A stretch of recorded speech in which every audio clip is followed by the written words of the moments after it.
kind of experience is it to have that all happen in week 1 too, knowing that that very well could be the toughest front that you're going to see all season potentially, and it happens right in that first week? I mean, is there a relieving aspect to it? Would you like to see him again? I mean, how does that kind of feel with you? I mean, it was definitely good to see a really talented front week 1, and to do fairly well against them from a physical standpoint. I think we kind of knew going in there that we had the tools physically to do that, but to do it and have the rest of the season in front of us, we feel good about where we're headed.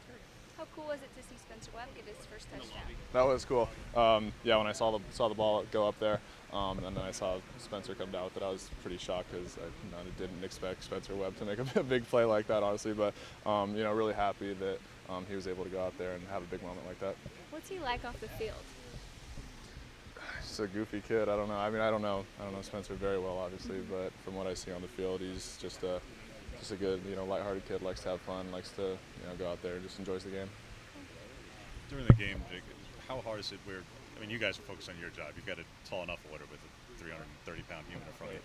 But when there is either a drop or a missed field goal or a fumble and stuff where it's out of your guys' control, you can't do it. But is it tough as a unit where you're trying to lead the way to the end zone, you're getting down there, and something happens that doesn't result in positivity? How hard is it to keep the right mentality as a unit where you got to focus on what you're doing, but the offense isn't scoring?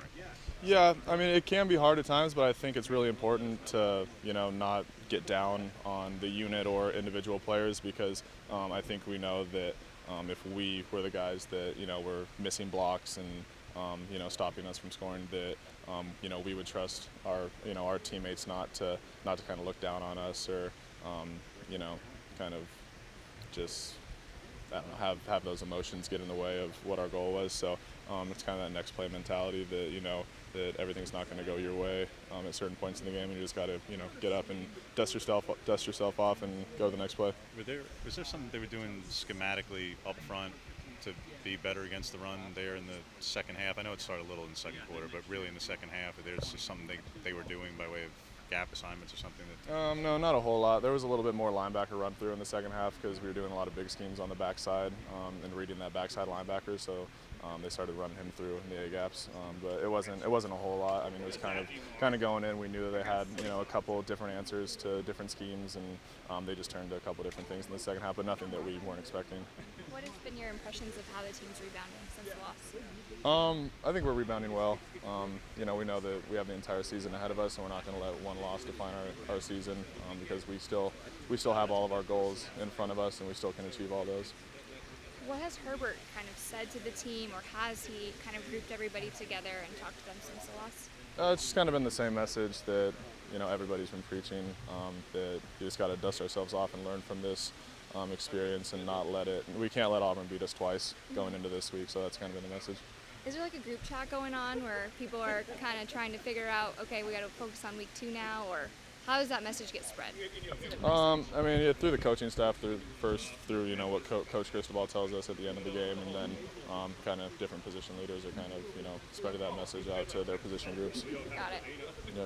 What did it say about your team on that first drive? You had to call a timeout before your first play, but it ends up turning a touchdown drive. What did that just say about your team from the beginning? I think it said that we were prepared, first off, just to go out there and execute our game plan successfully. We wanted to get them running early on, get them a little tired, and I think you could see when we got down to the goal line at the end of that first drive, guys were tapping their helmets trying to get out because they weren't really prepared for the kind of speed and tempo that we were going to throw at them. So I was really happy with that first drive. Has Panay talked about going to get up against his brother at all to you? We've been talking about it to him more than he's been talking about it to us. Yeah. I don't think he's trying to focus too much about it, but I know it definitely is in the back of his mind. It's going to be a really, really cool experience for him. Yeah. What has everybody been saying to him? We've been kind of just poking games at him, saying, who's going to be the better Sewell on Saturday kind of a thing, but I know he's going to do really well.